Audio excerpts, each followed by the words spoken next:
제7장 성폭력, 데이트폭력, 가정폭력 부분을 같이 나누도록 하겠습니다. 우리가 일상 속에서 폭력을 행사해서 어떤 목적을 이룬다는 것은 결코 있어서는 안 되는 일이죠. 앞부분에서는 미투 운동이란 무엇이고 그로 인해 어떤 변화가 주어졌는지를 살펴보고요.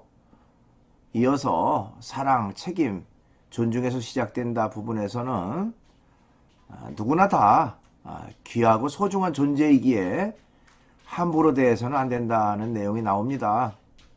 그리고 여러 가지 데이트 폭력의 종류에 대해서 알아보고요. 나아가 진정한 사랑을 실천하기 위해서는 무한한 책임감이 있어야 한다는 내용이 나옵니다. 그러면 이어서 PPT를 보면서 계속 강의를 이어가도록 하겠습니다. 제7장 성폭력, 데이트폭력, 가정폭력 부분입니다. 맨 처음에 보니까요. 1번 해시태그 미투입니다. 자, 미투 운동이라고 하는 것이 활발하게 전개되고 있죠. 그럼 미투 운동이라고 하는 게 도대체 뭐냐 하는 것부터 좀 살펴볼 필요가 있습니다. 성폭력 피해자들이 SNS를 통해 자신의 피해 경험을 잇따라 고발한 현상으로 사회에 만연한 성폭력의 심각성을 알리고 피해자가 연대를 위해 진행됐다라고 말할 수가 있습니다. 처음에 이 미투 운동을 제안했던 사람은요, 2006년 미국의 사회운동가인 타라나 버크라고 하는 사람이 제안을 했다고 그래요. 그리고 이제 우리 교재에도 나옵니다만은 2017년 10월 폭로된 하비 와인스타인의 그 성폭력 사건을 계기로 빠르게 확산되게 됩니다. 그래서 이 미투 운동은 특별히 그 직장 등에서 비일비재하게 일어나는 권력형 성폭력에 주목하는 계기가 됐다는 것이죠. 어떻게 보면 직장 내에서 이런 그 상하관계에서 자신의 권력이나 힘을 이용해서 부하 직원들을 강압적으로 이런 그 성폭력을 일삼는 이런 일들이 그야말로 비일비재한 그런 어떤 모습이었는데 용감한 또 용기를 낸 그런 사람들이 시작을 해서 이제는 표면에 드러나는 그런 결과가 되어졌다라고 말할 수가 있습니다. 자, 전 세계에 같은 성폭력 피해자들이 용기를 내서 자신의 피해 사실을 알리고 또 가해자를 고발하는 등 미투는 보편화되고 또 피해자들의 대중적인 고발 운동으로 주목을 받게 됐다고 하는 것입니다. 우리나라에서는 선모검사가 한 방송사의 뉴스에 출연해서 공공기관의 성폭력 실상을 고발하면서 결국 이 미투 운동이 촉발되는 그런 결과가 되었습니다. 그 이후에 이제 사회 각층으로 확산되는 그런 결과가 되었다라고 말할 수가 있습니다. 그러면 이제 미투 운동이 가져온 변화는 어떤 것들이 있을까요? 여러분 교재에 보니까 두 가지의 큰 변화가 이루어졌다라고 얘기를 합니다. 우선 첫째로는 미투 운동은 우리 사회가 성폭력을 더욱 예민하게 바라보는 그런 계기를 가져왔다라고 말할 수가 있습니다. 자, 미투 운동은 남성의 적극적인 성적 표현이 더 이상 남성다움이 아닌 여성에 대한 폭력이 될 수 있다는 인식을 갖는 그런 계기가 됐다고 하는 것입니다. 그러니까 그저 그냥 아무 일도 아닌 것처럼 치부해왔던 이런 일들이 실상은 너무 심각하고 또 어떤 범법적인 그런 일이었다라고 하는 인식이 사람들에게 점점 생기게 됐다고 하는 것입니다.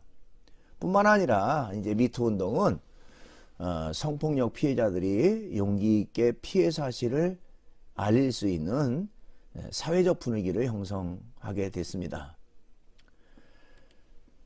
그러니까 이 미투 운동을 통해서 그 전에는 그저 그냥 쉬쉬했고 좀 감추려고 했던 그런 어떤 사람들의 마음에 이제는 당당하게 자신의 피해 사실을 알리고 또 가해자를 처벌하는 데 적극적인 그런 결과를 가져왔다는 것입니다. 그래서 미투 운동 직후에 7개월간 검찰에 접수된 성폭력 사건은 14.3% 증가했다고 하는 것이죠. 그러니까 그전에는 그냥 감추려고 하고 숨기려고 한 그런 어떤 풍토에서 이제는 용기를 내서 좀 표면에 드러남으로 가해자들을 처벌할 수 있는 그런 어떤 의식의 전환 이런 것을 가져왔다라고 말할 수가 있습니다.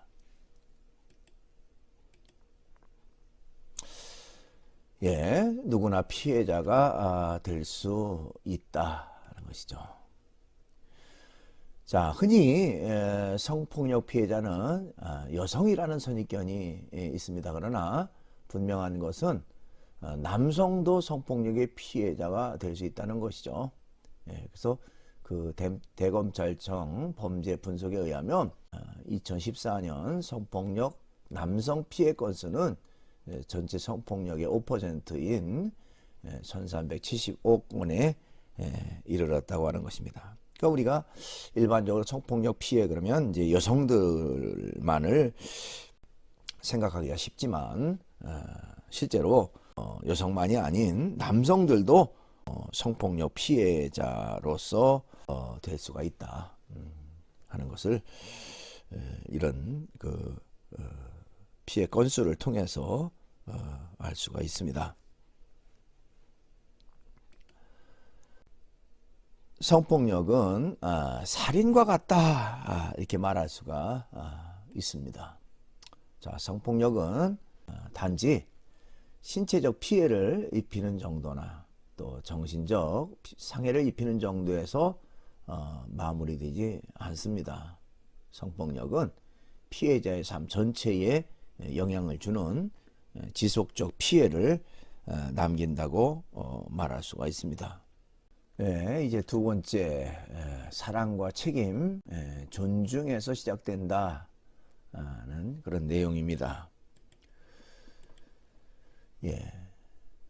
성관계라고 하는 것은 결혼이라고 하는 제도 안에서 설명할 수가 있는 것입니다. 결혼이라고 하는 축복된 만남 안에서 허락하신 하나님의 고귀하고 아름다운 축복이고 선물이다. 이렇게 말할 수가 있습니다. 창조자 하나님은 이를 통해서 친밀감의 깊이를 더하게 하실 뿐만 아니라 정서적 또 정신적 영적 하나됨을 추구하게 하셨습니다. 그러니까 결혼이라고 하는 것은 우리가 일반적으로 두 사람이 한 몸이 된다, 하나가 된다 하는 그런 표현을 많이 쓰죠. 그렇죠? 각자 따로따로 이제 성장했던 두 사람이 만나서 결혼함으로 인해서 이제는 함께 생각하고 함께 생활하는 그런 것을 말합니다. 거기에는 이제 정서적, 정신적, 영적 하나됨이 있을 때에 비로소 아름다운 사랑이 이루어지고 또 행복한 그런 그 결혼 생활을 이어갈 수가 있습니다. 그 때문에 남녀 간의 성관계는 존중과 사랑 그리고 서로에 대한 책임이라고 하는 공적 전제인 결혼이라고 하는 관계를 통해서 이루어질 때 가장 아름다운 결과가 되어집니다. 우리는 누군가에게 가장 귀한 자녀이고요. 누군가에게 가장 귀한 배우자이고 또 누군가에게 가장 귀한 형제 자매라고 하는 사실을 기억해야 합니다. 그러니까 내가 소중한 만큼 상대방도 소중한 존재라고 하는 사실을 우리가 인식하고 상대에 대한 그 존중감을 가져야 된다는 것이죠. 그래서 우리는 자신의 자녀를 대하듯이 또 자신의 배우자나 형제 자매를 대하듯이 서로를 지켜주고 존중하며 인격적 관계 안에서 서로 건강한 친밀감을 누릴 수 있도록 인간관계가 성장해야 한다. 이렇게 말할 수가 있습니다. 로마서 12장 10절이라는 곳에 보면요. 형제를 사랑하며 서로 우애하며 존경하기를 먼저 하며 이렇게 말했습니다. 사랑하라. 서로 우애 있게 지내고 존경하기를 먼저 해라. 그러니까 상대방에 대한 존중감을 갖고 대하는 태도, 그것이 중요하다. 이렇게 말하고 있는 것이죠. 그 다음에 이제 큰 세 번째, 데이트 폭력에 대한 내용입니다. 데이트 폭력이 증가하고 있다는 것이죠.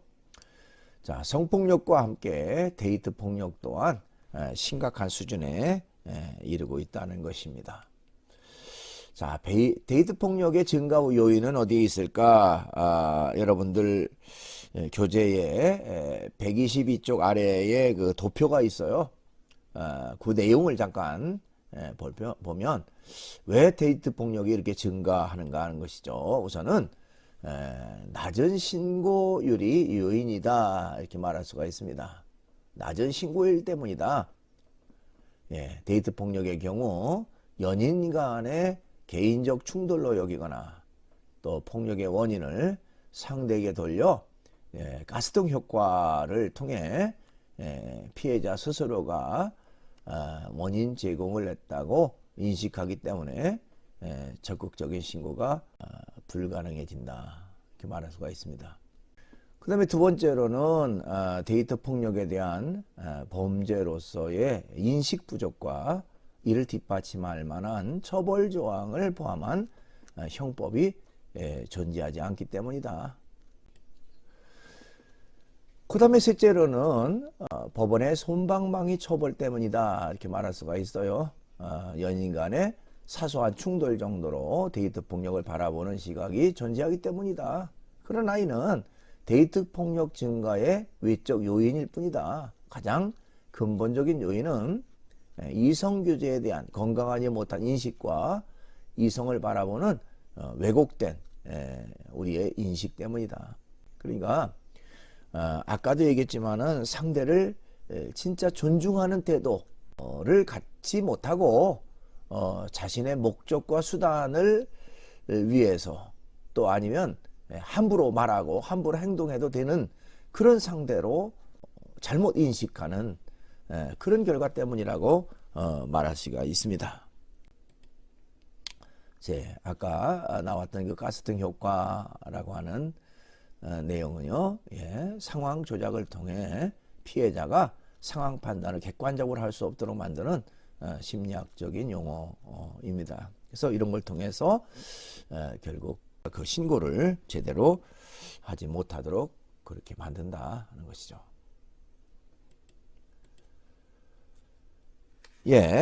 자, 여러분 교재에 보면 거기 126쪽 중간 바로 위쪽에 보면 데이트 폭력은 크게 세 가지로 구분할 수 있다 그랬는데 전체적인 내용을 보면 약간 하나 더 늘어나서 네 가지 정도로 이렇게 분류할 수도 있습니다.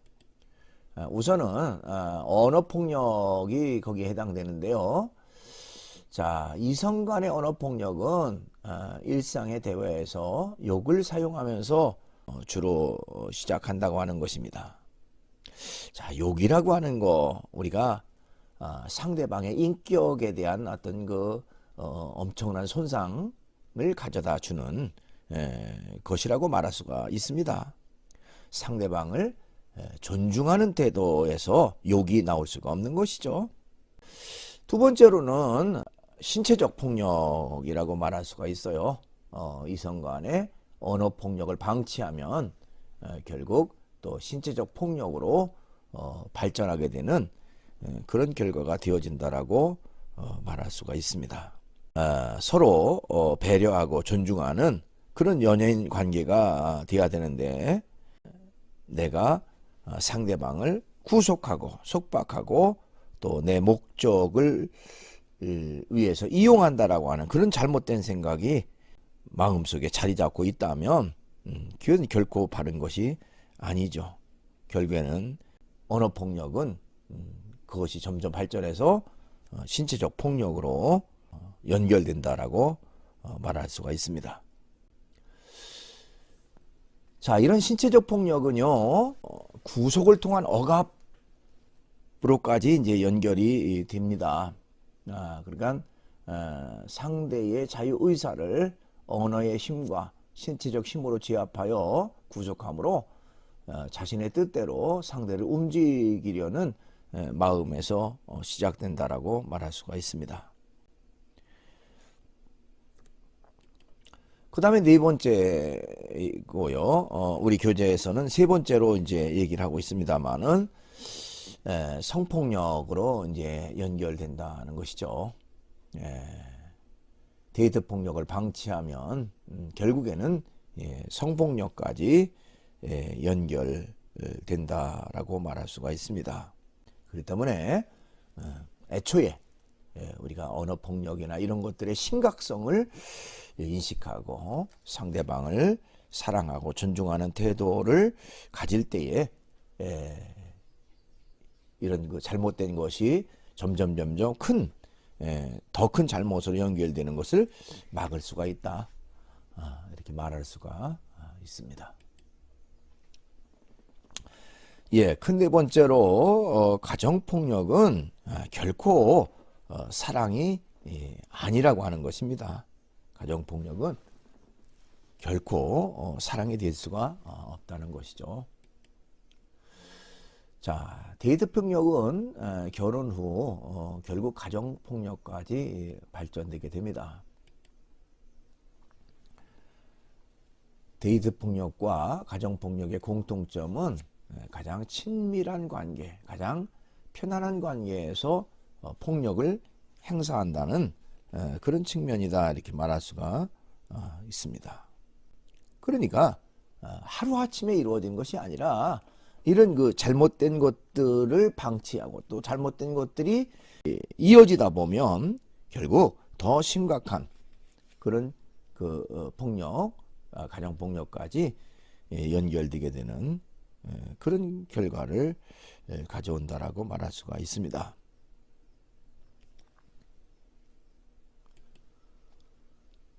그래서 데이트 폭력이나 가정 폭력을 연인 간의 갈등이나 가족 간의 갈등 정도로 치부하거나 방치해 버리기가 쉬운데 그것이 결국 이런 심각한 가정 폭력으로까지 연결되고 상대에 대한 그런 그 인격적 또 치욕적 그런 행동을 일삼게 되는 그런 결과를 가져온다라고 말할 수 있습니다.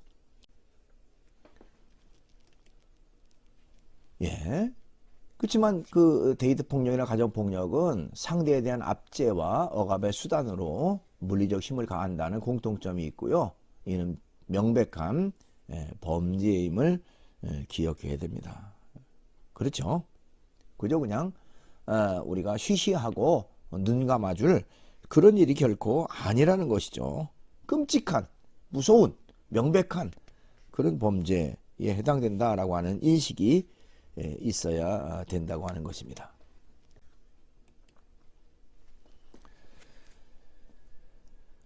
큰 다섯 번째로 진정한 사랑,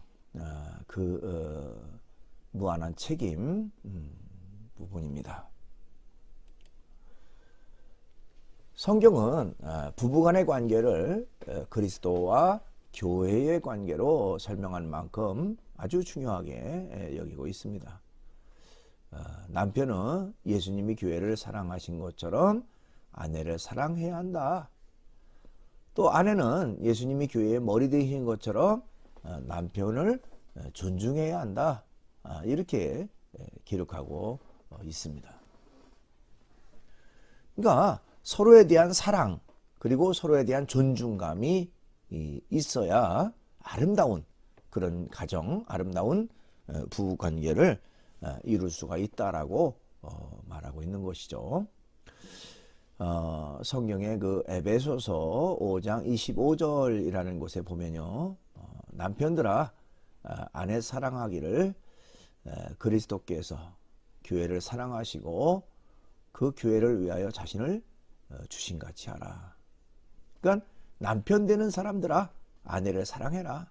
근데 그리스도가 교회를 사랑하는 그것처럼 아내를 사랑해라.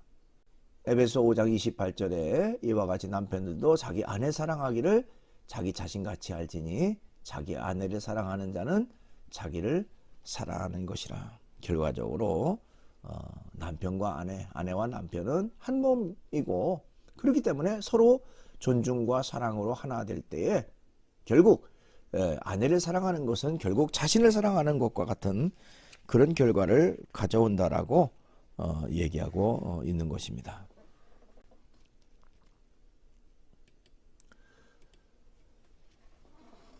그 다음에 또한 부모와 자녀와의 관계에 대해서도 우리가 좀 살펴볼 필요가 있는데요.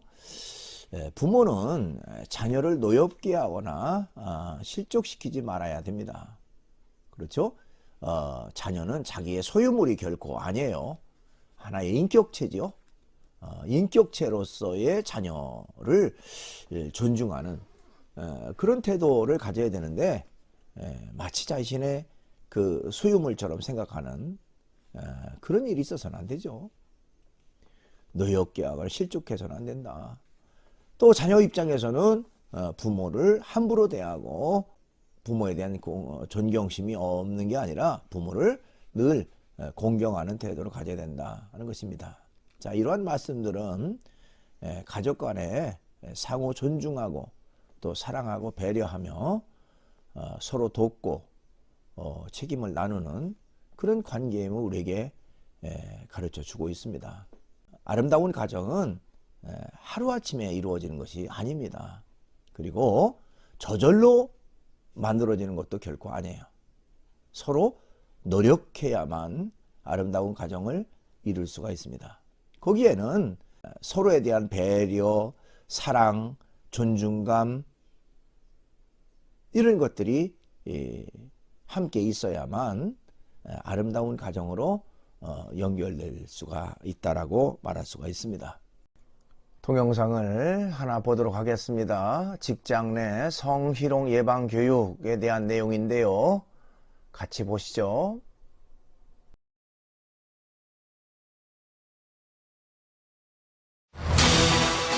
손을 조금만 조심하면, 말을 조금만 조심하면, 행동을 조금만 조심하면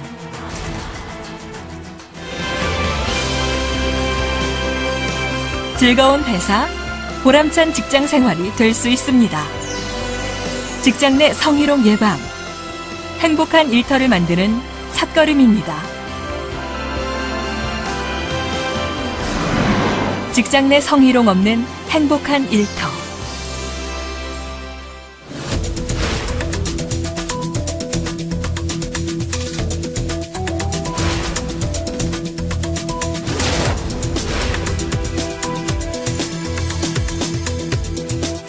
즐겁고 보람차야 할 직장 생활.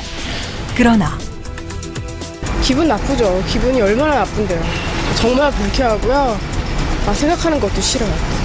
남자들도 뭐 이렇게 야한 농담이나 이런 성희롱 비슷한 얘기들은 사실 별로 기분 좋지 않거든요. 예. 정말 기분 나빴죠. 회사를 계속 다녀야 되는데 계속 보잖아요, 얼굴을. 회사를 그만둬야 되나 그런 생각도 진짜 했었어요. 하루 대부분을 지내야 하는 직장을 괴롭고 피하고 싶은 곳으로 만드는 직장 내 성희롱. 무엇을 어떻게 조심해야 할까요?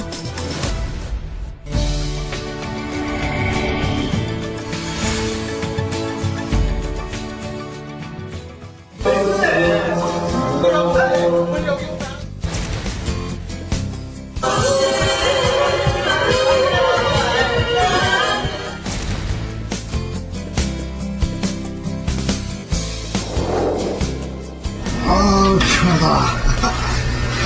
여기 어깨 좀 주물러봐. 네? 아, 웃어. 아, 웃어.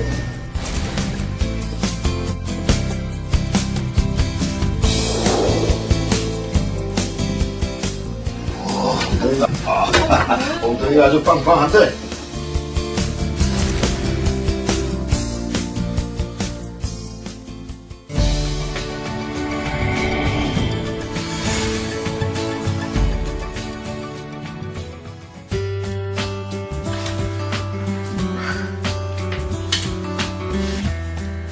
와, 혈색 좋은데 요즘 남편한테 사랑받나 봐. 응?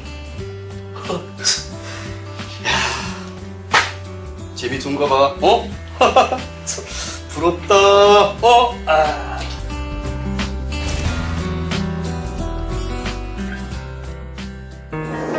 허리 라인은 예술인데 저 가슴이 좀 아쉽네.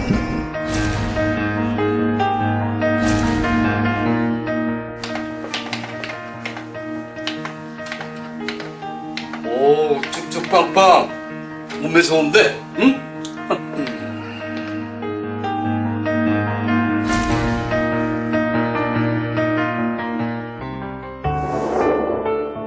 내가 궁금해서 그러는데 여자랑 잠 자봤어? 예? 몇 번이나 자봤어?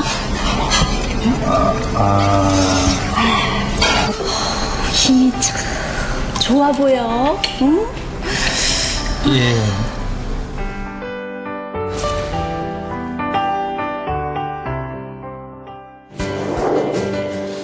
잘했어.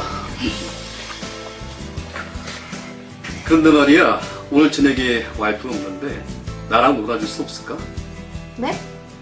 아, 그 별거 아니고 그냥 저녁에 먹자고. 응?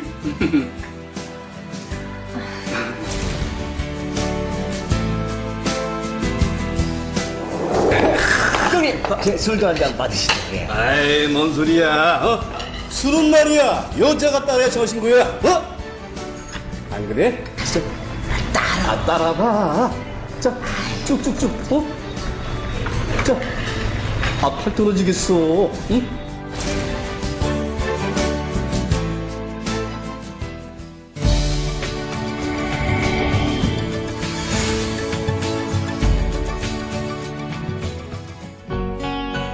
이봐. 네? 내가 재밌는 거 보여줄까? 어떤 거요? 뭔데요? 자. 뭐야? 에이, 수줍은 척 하기는.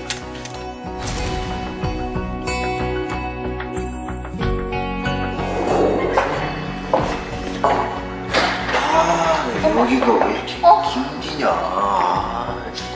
뭐야?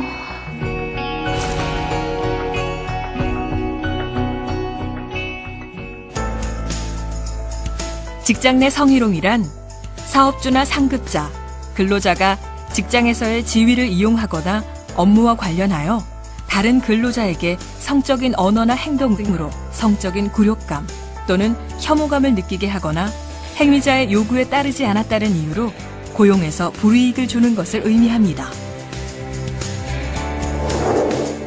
방금 보신 사례처럼 직장 내 성희롱은 육체적, 언어적, 시각적 행위 등으로 다양하고 개인의 판단에 따라 좌우되지만 사회 통념상 성적 굴욕감이나 혐오감을 느끼게 하는 모든 행위를 포함합니다. 성희롱 행위자는 사업주나 상급자뿐만 아니라 동료나 하급자도 될 수 있으며 남녀 모두 마찬가지입니다.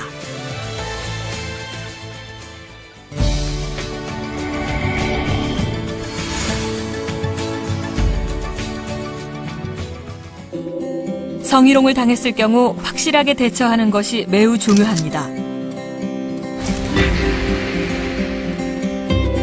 우선 행위자에게 거부 의사를 명확하게 표현합니다.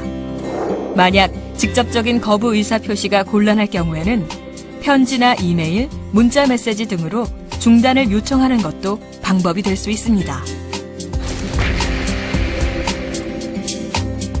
다음으로 피해자는 자신의 피해 사실을 증명할 수 있는 증거 자료를 확보해야 합니다. 이때 날짜와 시간, 장소, 구체적인 내용, 목격자나 증인, 성적인 언행에 대한 느낌까지 구체적으로 기록하는 것이 좋습니다.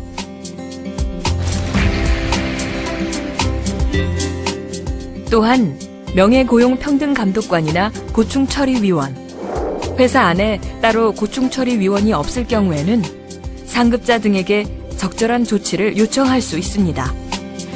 직장 내 성희롱은 지방고용노동관서 대표전화 1644-3119번으로 상담이나 신고하면 됩니다. 또한 고용노동부 홈페이지와 모바일을 통해서도 상담이 가능합니다.